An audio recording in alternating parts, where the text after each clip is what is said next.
Bien. En principio, el surrealismo nace en París. París, recordad, es el origen de donde salen todas las vanguardias. Es, desde el punto de vista artístico, la ciudad más interesante. Casi todas las vanguardias van a tener en París su centro más importante. Breton, artista, poeta, pintor, va a firmar el primer manifiesto surrealista. Esto de los manifiestos es algo que, por ejemplo, a excepción del cubismo y del expresionismo, que no tienen una especie de tratado teórico con el que se empieza a considerar qué obras son cubistas o tal. El cubismo y el expresionismo no tuvieron, pero existe el movimiento, el manifiesto dadaísta, el manifiesto futurista de Marinetti, el manifiesto cubista, perdón, surrealista lo va a hacer Breton. Él dice en este manifiesto: creo en el encuentro futuro de estos dos estados en apariencia contradictorios, como son el sueño y la realidad. Los pintores surrealistas van a dibujar lo que sueñan. Y en realidad lo que soñamos es la verdadera realidad. Y lo va a llamar él la surrealidad. Los poetas, perdón, los surrealistas juegan mucho con símbolos, juegan mucho con ideas, con imágenes.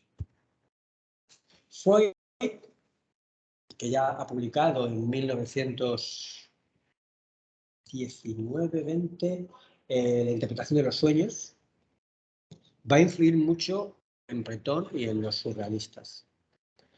Freud dice que cuando se adormecen nuestros pensamientos, el niño o el salvaje se despierta.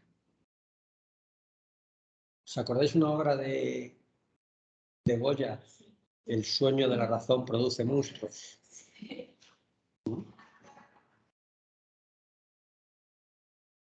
100 años antes de que Freud diga esto, Goya se plantea que el sueño de la razón produce monstruos, ¿no?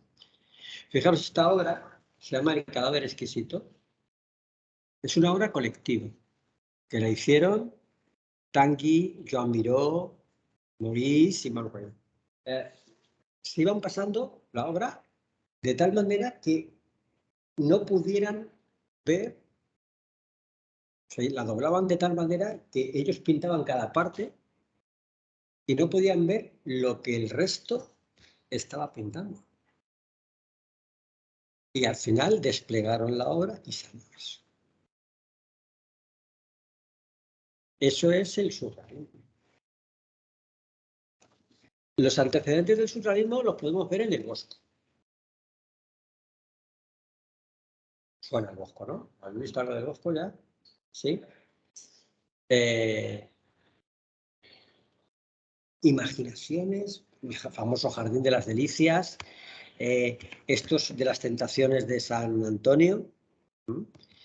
Este aquí también es otro cuadro donde imaginaros eso, un hombre devorando, o las partes del infierno del Jardín de las Delicias. Esto les influyó en este mundo de los sueños, lo que a mí me imagino que no tiene por qué tener nada parecido con la realidad. Giorgio de Chirico, pintor italiano, anterior, es presurrealista. Y fijaros las cosas que pinta. Espacios vacíos. A este se llama Los arqueólogos, fijaros, ¿no?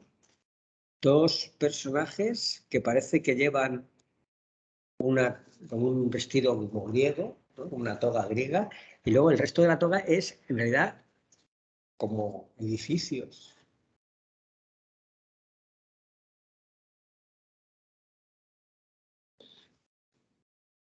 El surrealismo es un movimiento muy amplio y inspira una nueva sensibilidad, ¿no? Y sobre todo, buscan provocar. Los artistas surrealistas juegan con la provocación del público. Al público hay que descolocarle, ¿vale? Porque dicen que lo más libre que tiene el hombre, ¿qué es? ¿Dónde soy verdaderamente libres? ¿En? En tu pensamiento, en tu conciencia. Cuando no tienes ataduras ni físicas, puedes ser el mejor jugador de fútbol en tus sueños y ganar la Champions. Ni morales, ni de ningún tipo. Es cuando eres verdaderamente libre. También puede ser muy niño, puede ser muy salvaje. Y ellos quieren que con ese ejercicio de libertad provoque. Hay mucha connotación sexual. Dalí estaba como un cencerro. ¿Vale? El surrealismo representa el funcionamiento real del pensamiento, sin ningún tipo de control. Y ellos lo quieren expresar y lo quieren reflejar libres de preocupaciones estéticas o morales. Lo reflejo aquí de verdad lo que me imagino.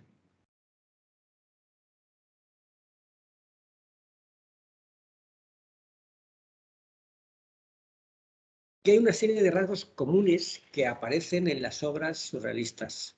Máquinas fantásticas, invenciones. Aíslan fragmentos de la anatomía humana.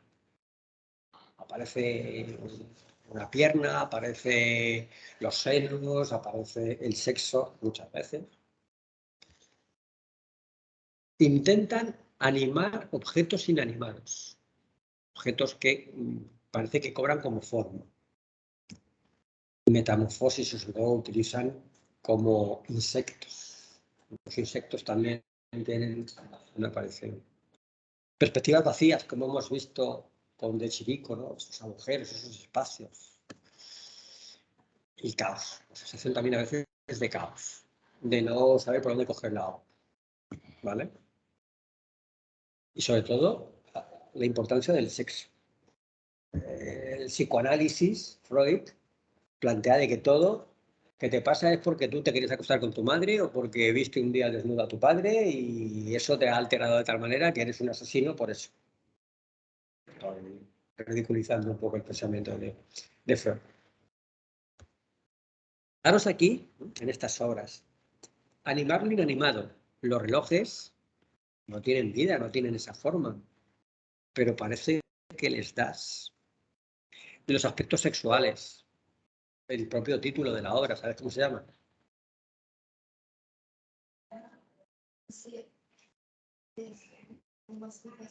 El gran masturbador. El gran masturbador. La sensación de caos.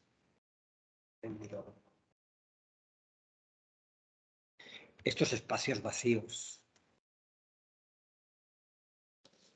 Pues con eso, es que las características del son no son más. Por eso luego se trata de ver artistas. Y vamos a ver a los dos grandes artistas, sobre todo españoles, por eso se reflejan aquí, que van a ser sobre todo Salvador Dalí y Joan Miró. Joan Miró se decía que pintaba como los niños. A lo que miró los defensores de hazlo tú.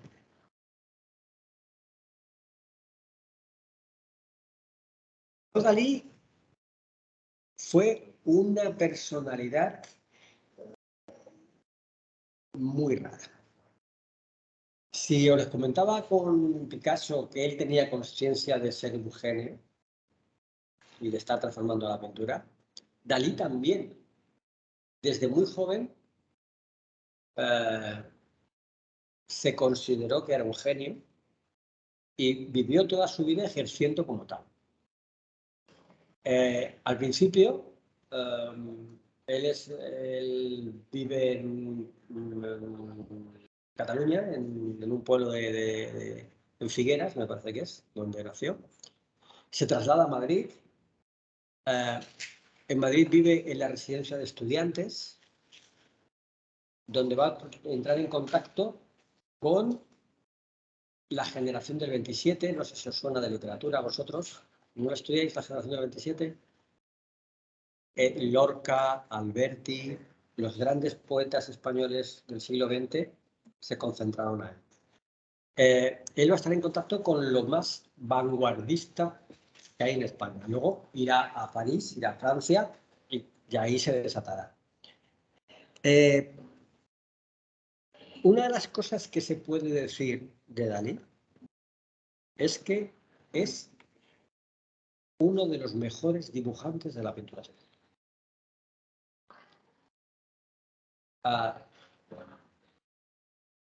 Yo creo que está a la altura de Velázquez. En cuanto a dibujante, era de una perfección técnica. Dalí hubiera podido ser un pintor realista y no hubiera tenido parangón.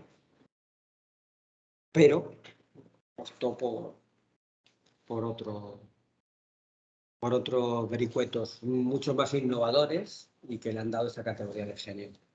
Este es un cuadro que está también en la Reina Sofía. Mujer en la ventana, era su hermana. Es del periodo realista, no es del periodo surrealista. Una de las obras más conocidas es La persistencia de la memoria. Es un óleo sobre lienzo de 1931 y está en el MoMA. ¿Qué veis ahí?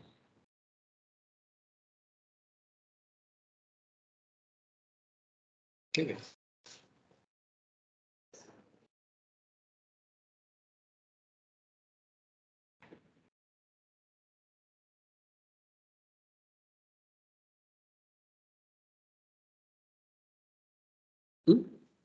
¿Ves?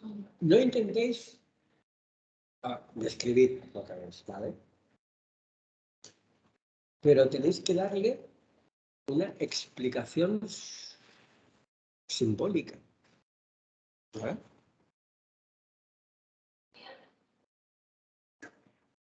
¿Qué ves? Relojes. ¿Pero relojes cómo?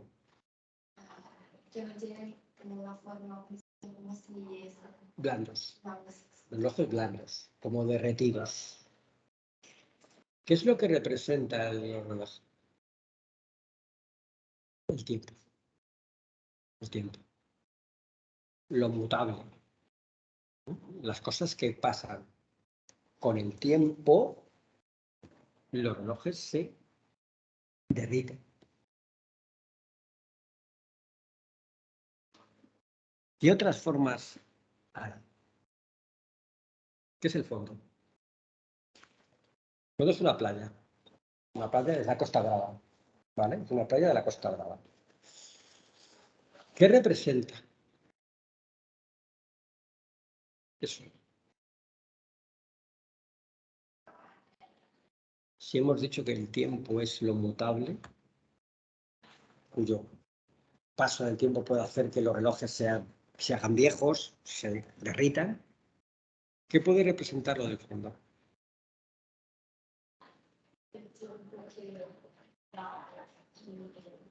Lo contrario a mutable.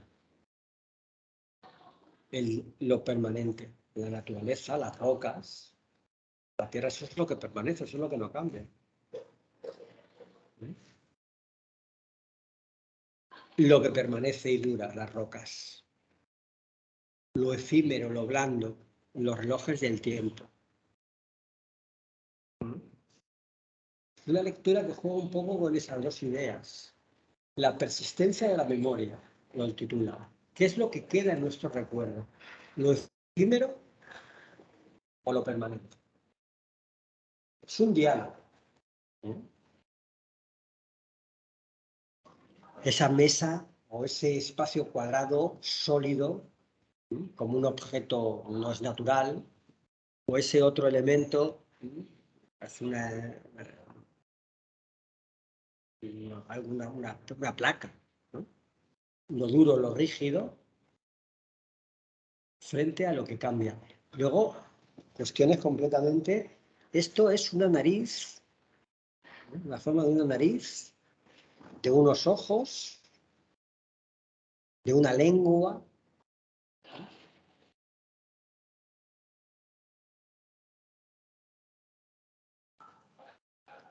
Desde el punto de vista técnico, lo que os he dicho, fue un gran dibujante. Y aquí vemos cómo el dibujo delimita claramente. O sea, no estamos en los pintores expresionistas donde funcionamos con manchas de colores. Aquí él, que es un gran dibujante, perfila claramente y dibuja perfectamente una costa, un reloj. También hay una explicación por ahí de que tiene un significado las horas que dan los distintos relojes. Las 7 de la mañana, las 6, las 3. La cabeza, esto sería una cabeza con unos ojos, una nariz completamente deformada, pero muy bien dibujada. También en los colores hay un contraste de colores que también emite sensaciones. La luz, recordad a los expresionistas, la luz no tenía función, aquí sí tiene función, que tiene una parte de sombras, la parte de luego la parte iluminada, como dando sensación de perspectiva. En este sentido, la composición, si queréis, es hasta clásica. ¿Vale? Utilizando la perspectiva, ¿no? Y la luz como elemento de profundidad, ¿no? Un efecto de profundidad muy clásico, ¿no? Una perspectiva geométrica, colores fríos en el mar, cálidos, ¿no?, en la tierra. El encuadre es desde el punto de vista alto.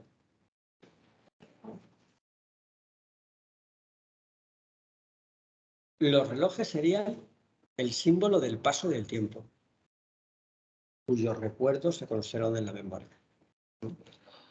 Se dice que Dalí cuenta, posiblemente sea mentira, que esto lo pintó después de una indigestión que tuvo, que le provocó alucinaciones de comer queso.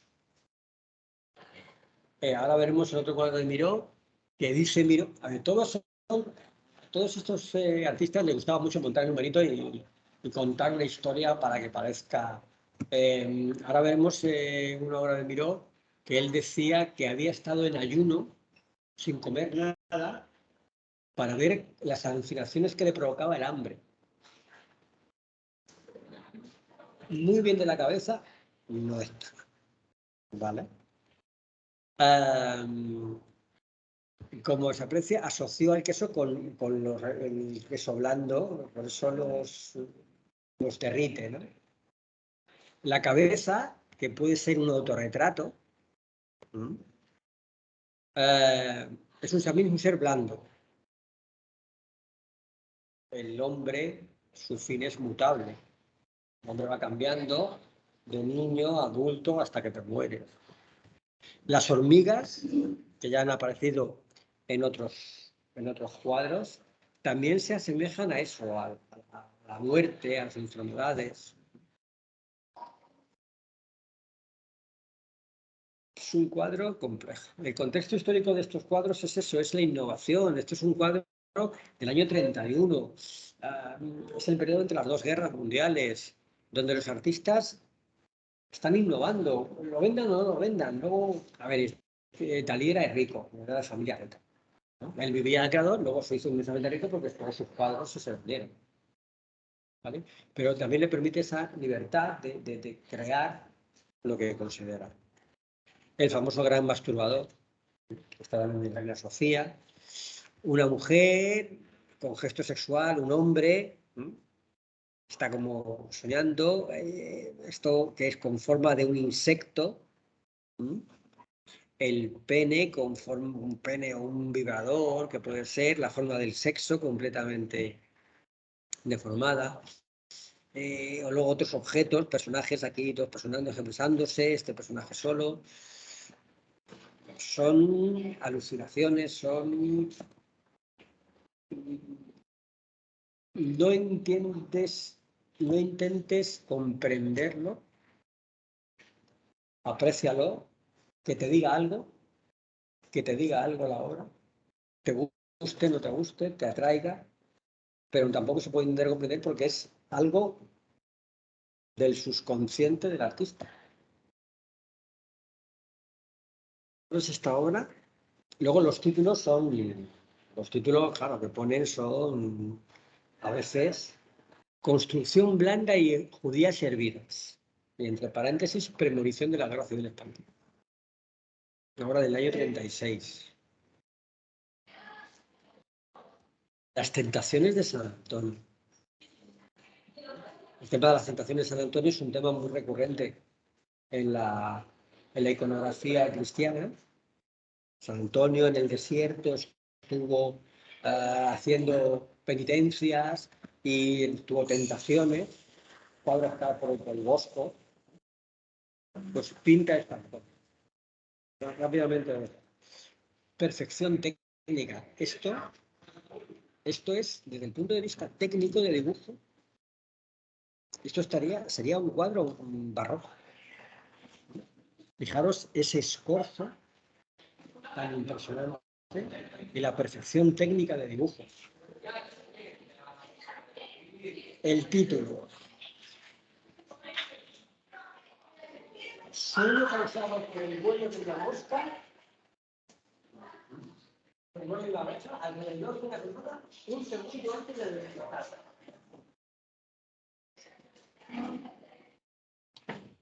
Bueno. Es verdad que ella era su... Gala, su mujer. Sí. Gala va a ser su musa, la va a retratar de mil maneras distintas, ¿no? Pero pasó como algo a la muerte, no me acuerdo, como cuando murió o ella o Dalí, que no me acuerdo. A ver, ella fue, aquí tenéis dos retratos de Gala, la retrata desnudo muchas veces. Esta es el retrato de mujer por esferas, así lo llamo. Él era su gran musa, tuvieron una relación muy extraña. Él sexualmente era muy ambiguo. En la juventud se decía que estaba enamorado de Lorca, que luego rechazó el ser homosexual, pero tenía una sexualidad muy ambigua. No se tiene claro qué relación sexual tenía con Gala, si era más así, pero estaba profundamente enamorado de ella. Y quiero recordar que fue ella la que murió antes que él. Sí, no me acuerdo, porque yo estudié la biografía de Dalí. Y ahora no me sale. Pero pasaba algo con la muerte Sí. Sí. De algo así. Sé que hay una historia. Hay una historia, a ver si la busco y la comentamos el lunes. Él se comportó como un genio. Murió en 1980, entonces yo recuerdo en la televisión española, que iba invitado a programas y siempre hablaba así, porque, o sea, con un tono muy de creerse un tipo. Os busco para el lunes, porque es curioso, algún vídeo donde salga. Y por último, Miró, ¿vale? Miró sí, Dalí es un gran dibujante y sus composiciones son muy clásicas en el fondo. Miró en el fondo es una relación de formas que casi son abstractas. Sobre todo, su cabeza funciona con símbolos. Dalí funciona con objetos más o menos reconocibles, pero Miró son asociaciones fantásticas, signos, elementos simbólicos, admiraciones, curvas, ¿vale? Desde el punto de vista ideológico eran muy de izquierda, eran muy progresistas, anticapitalista, y decía, fijaros, procuró alejarse lo más posible de las convenciones como una forma de reaccionar contra los principios burgueses instituidos.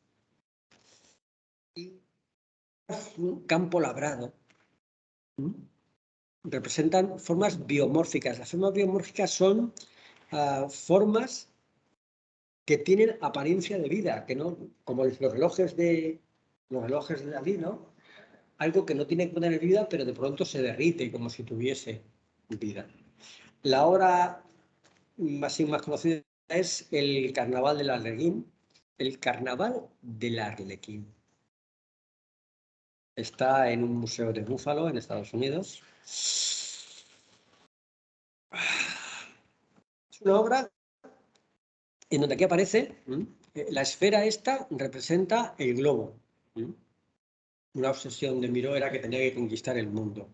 El gato, que siempre aparecen, es porque él tenía siempre un gato cuando él pintaba. Este triángulo negro representa la Torre Eiffel. Una coliflor que no la he encontrado, no he encontrado donde hay una coliflor. La coliflor dice que tiene una vida secreta, más que por el aspecto estético. Aquí parece ser que representa una botella de la que, como un genio de la lámpara, sale un humo blanco que se contrapone con un humo negro que hace una especie de cruz que marca espacialmente el cuadro. Luego este humo negro tiene una mano que sujeta la escalera, que es la escalera de la vida. Esto lo he tenido que leer porque lo he buscado porque, bueno, si tú lo dices.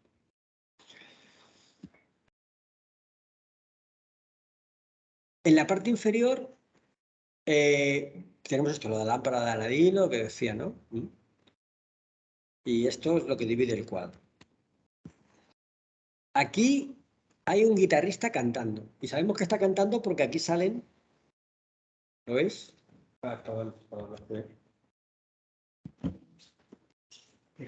Yo estoy marcando, pero no... Esto sería la lámpara. Y aquí sale el humo. Y aquí esto con una mano que sujeta esta escalera. Luego aquí tenemos a un guitarrista cantando. Con la guitarra. Sabemos que está cantando porque esto es lo que está cantando. Y le está cantando mirando hacia una especie de pez que está en un mundo amarillo que no sabemos qué es. Aquí estos dos gatos que se están como jugando o pegando. Aquí este es el arlequín. Un arlequín con 4 pelos en la barba, con bigotes, que en su cuerpo tiene el sexo erecto. Y aquí tenemos un mono con 2 alas saliendo como de una caja que es un juguete infantil.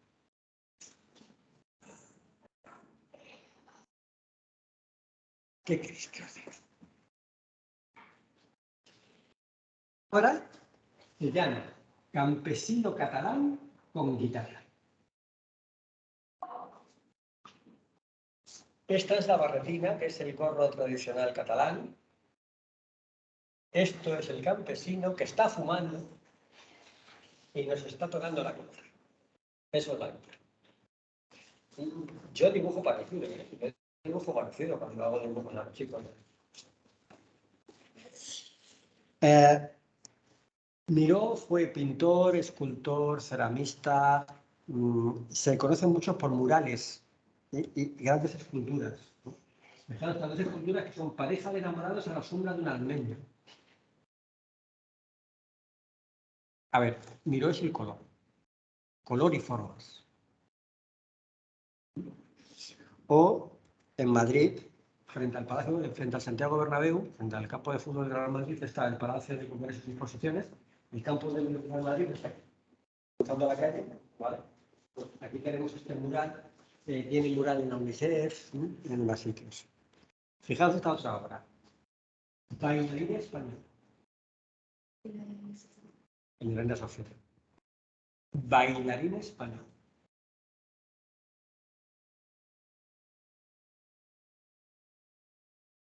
Un zapato de tacón, las piernas de la bailarina y hasta aquí el color. Y bueno, pues con esto damos un muy breve paso sobre 2 elementos del surrealismo, ¿vale? Y entonces con esto daríamos por terminado el temario de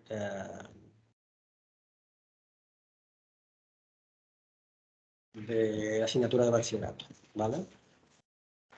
Muchas gracias, a la posteridad y buena suerte en el examen de selectividad.